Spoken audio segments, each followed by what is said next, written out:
We all have ghosts that follow us each and every day of our lives, but they may not be the ones you're thinking of. Let's discuss what it actually means for something to be paranormal on today's episode of Project Shadow. I have something to say.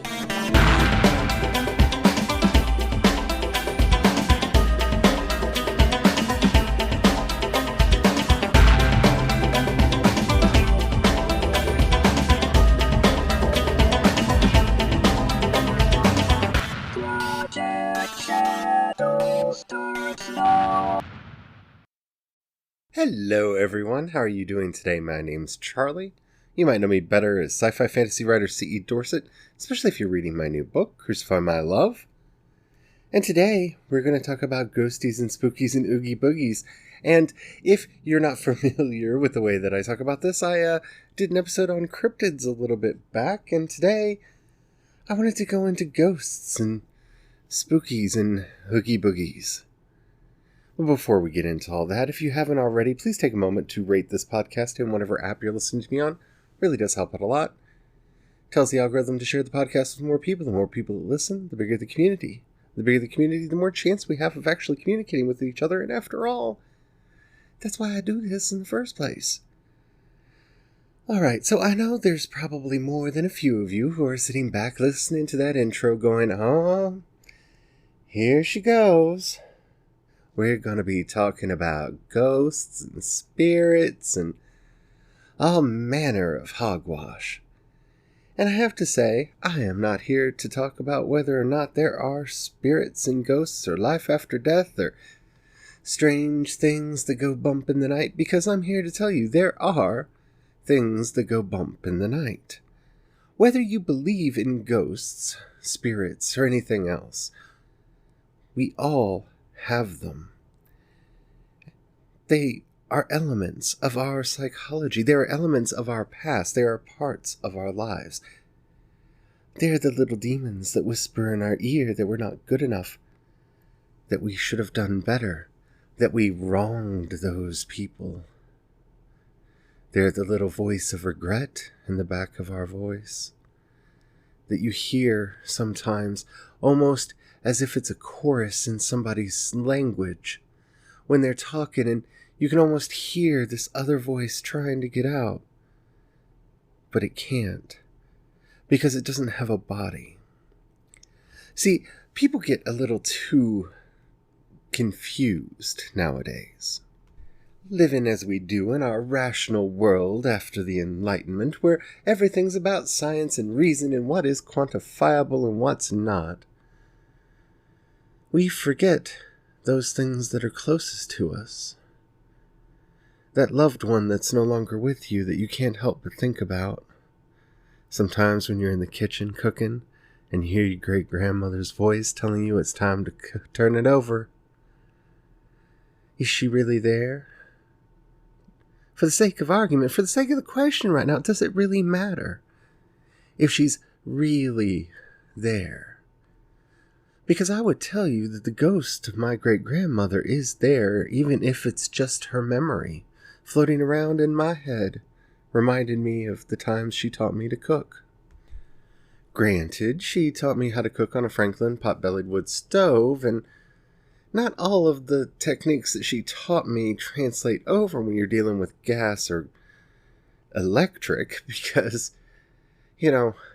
knowing how much kindling you need to put in to start the fire and how many logs need to be in there to keep it at the optimum temperature, and exactly how much ash you need to wait to build up before you start cooking, doesn't help you all that much when you just turn a knob nowadays, now does it? But many of the other lessons that she gave me are just as valid and just as good. See, I think we confuse ourselves, and I've talked about this on numerous occasions. Our rationality, our love for science, confuses us and makes us think that everything has to be literal, everything has to be concrete, everything has to be 100% what I'm saying. If I tell you the ghost of my great-grandmother is in the kitchen with me when I cook sometimes, then you're thinking that quite literally there must be a disembodied spirit in the kitchen. And well, as we all know, science can't tell us one way or the other whether there is or is not anything in there with me. But her memory's there, and it's as solid and real as anything else in my life. When my aunt got cancer, she had a dream of her deceased mother, my grandmother, coming to her, telling her that everything was going to be all right, and that the family would take care of her. And all of us started having dreams about Grandma. Was that because the disembodied spirit of my dead grandmother was coming to visit us? Or because the psychological contagion was passed around amongst us? And we all had dreams where the memories of her, how she spoke and how she believed and how she acted in life, told us how we should act and behave as a family, because she instilled those values in us. And I think the bigger question is, does it matter? I mean, seriously, does it matter? We want to quantize everything. I kind of talked about this yesterday when we were talking about fandom and movies and making everything into sports ball, but this is also part of that whole Enlightenment philosophy that has pervaded everything and clouded over our eyes so we can't see what's really there. Whether it's the memory of a person or the disembodied spirit of the person, if you can feel their presence, what do you call that, if not a ghost? You see, I've had the misfortune of losing a lot of people in my life. I've lost a lot of friends. I've lost a lot of family. Some of my earliest memories are going to funerals. But that doesn't mean that those people aren't still with me in some way.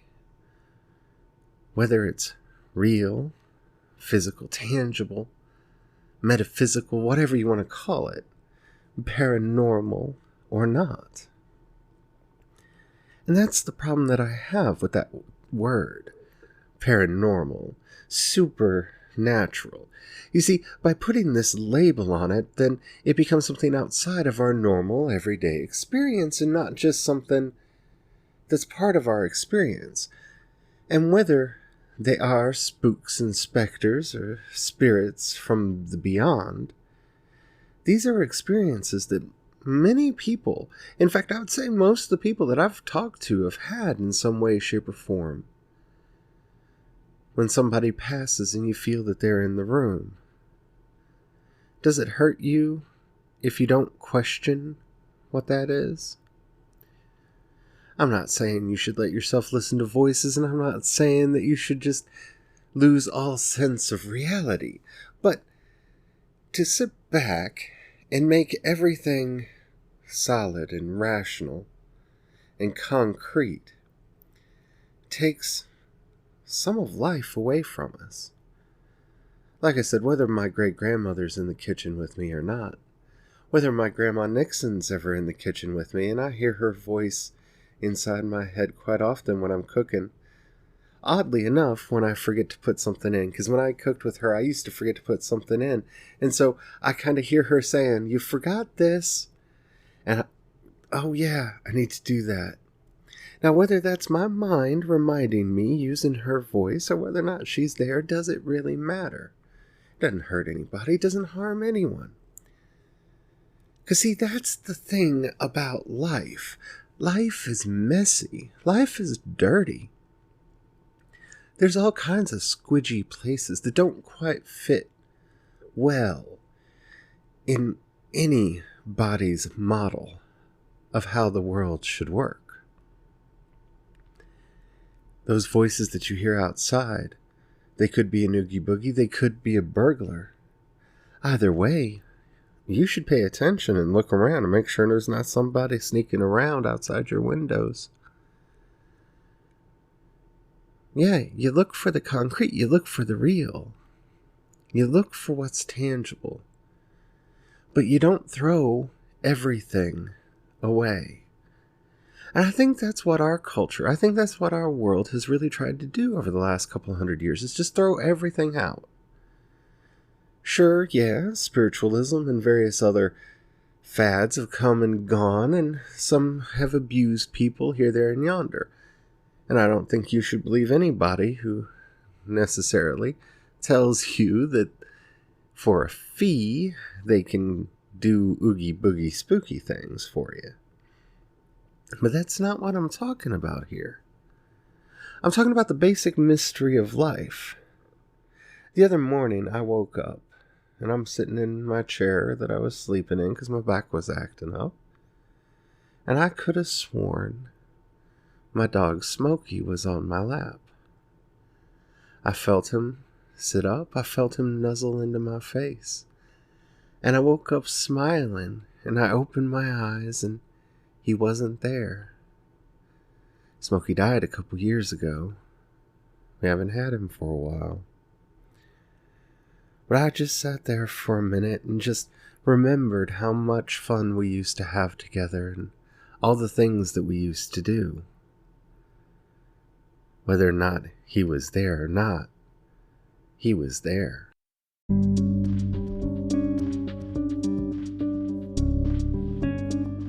One of the things that I want to bring back, one of the things that I want to make just common and accessible to people nowadays is just letting a little bit of mystery into your life and not taking everything so seriously. I think one of the great problems that we have when it comes to everything is just being so serious all the time.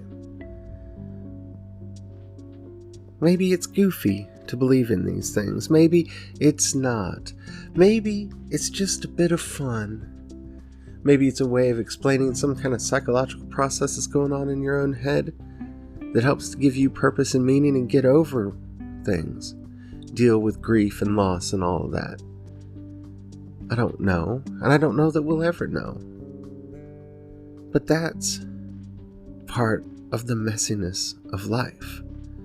As long as we like to pretend that life is sterile and clean and doesn't have any messy parts, that it's all easily understandable, you see, we know what we can measure, we know what can be found, we know what's there. It gives us a certain comfort, a certain sense of power over the world. And the biggest problem that I have with that is when you think you have power over the world, you are lying to yourself. You can't control a hurricane, an earthquake, or a tornado. None of us can, and we might never ever be able to. Who knows, maybe one day, but certainly not now. And in the olden days, they'd say that tornado was a demon coming to destroy them all. Now, you can get all concrete in your head and say, well, that's caused by atmospheric phenomenon. How silly and stupid those old timers were thinking that tornadoes are caused by demons. But you tell me how that's not a demon. It's an unseen force that comes and rips your house apart, kills your family, and ruins lives. That sounds like every demon I've ever heard of in any book, whether it be sacred, profane, secular, or romantic. That sounds like a demon to me. No, we don't have to be literal. I'm so tired of literal-minded people who just have to have everything exactly as it is. And if you take anything just a little bit off, or you say something a little bit metaphorical, they attack you. They tear you down. They call you crazy. Well, maybe we're all a little bit crazy. Maybe we're all crazy and Nicolas Cage is the only one of us who sees the world as it actually is. It's a fun thing to think about sometimes, especially when you read a good article, a good interview with him. It makes you wonder, what if he's the one that really sees the way the world is, and I don't? But that is the fun of life. That's what makes everything work. That's what makes everything great. You see, it's the messiness, it's the strangeness, it's the bizarreness, it's the fuzziness. It's those little things that we'll never quite know that add meaning and purpose and interest to your life. Does St. Anthony bring me my keys when I lose them? Does he guide them to me? I don't know. I say a prayer anyway. See, we confuse everything in this life since we decided to take everything literally, everything seriously. Everything is exactly what the word means. We've lost the magic, we've lost the mystery that makes life worth living. And I'm not saying that you have to accept everything and just be gullible or naive. I'm not saying any of that. But a friend of mine has cancer right now, and you can't tell me she doesn't have a demon living in her body. She can't see it. She can't touch it. It's threatening to kill her. It scares her. It wakes her up in the middle of the night. She wonders how she's going to get rid of it. She's doing everything in her power to make it go away, but it just clings to her deep inside. See, in my way of thinking, that sounds like possession. And maybe to you, I'm just being melodramatic. Maybe I am. But it gives you a context in which to talk, because I know that demons have no power over me. Because they don't. And I won't let them. So when I encounter something like my depression, which I often classify as a demon, sometimes as a dragon. You know, last time I went through a really bad depression funk, I actually got out an icon a friend gave me of St. George and the Dragon. And I lit a candle in front of that thing every day and said, one day I want to defeat my dragon like you defeated yours. Now, does it matter if there was a real St. George or a dragon, or if any of it really happened? No!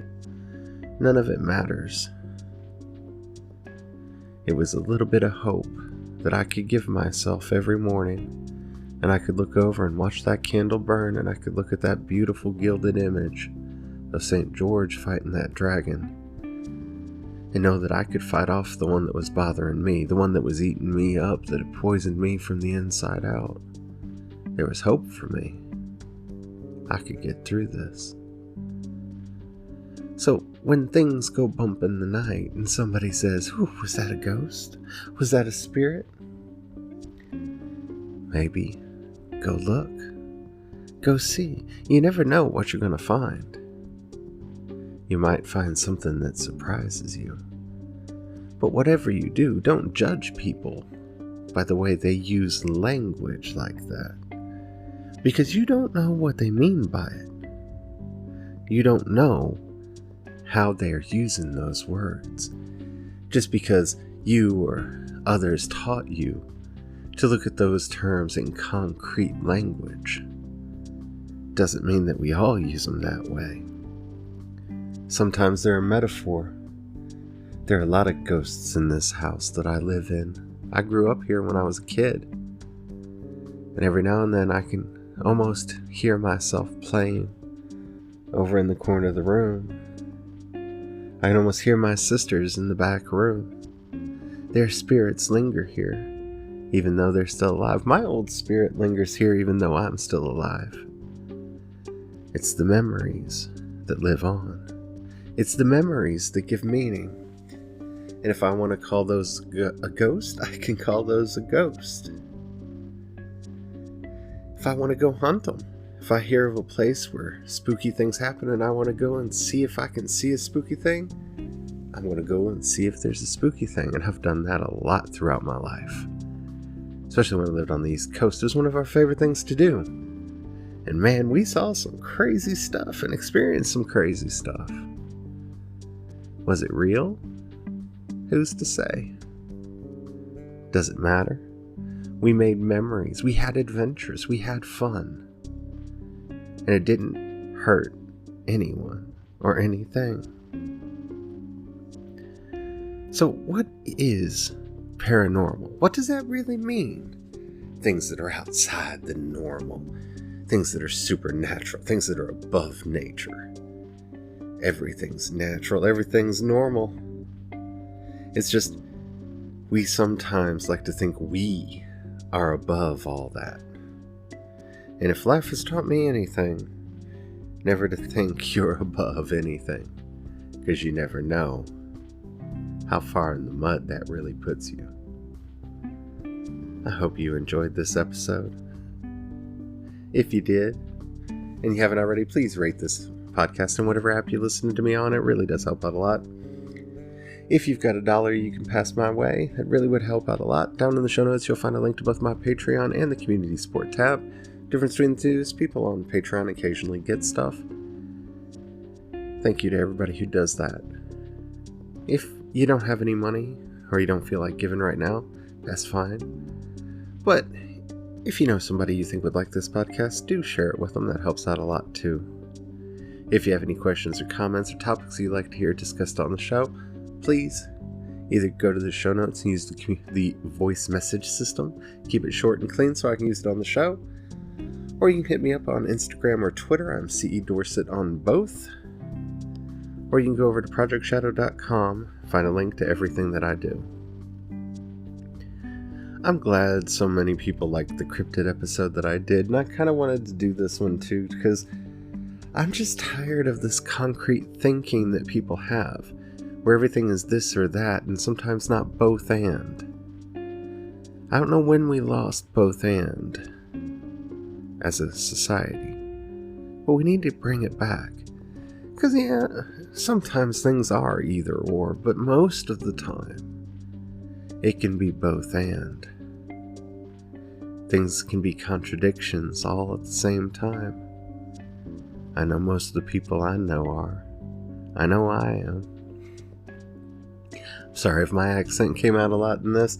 I'm trying to go through my vocal exercises to get my voice fixed after my injury, and one of the things that I noticed is it's bringing my accent back. Anywho, until next time, don't forget, have the fun. Bye.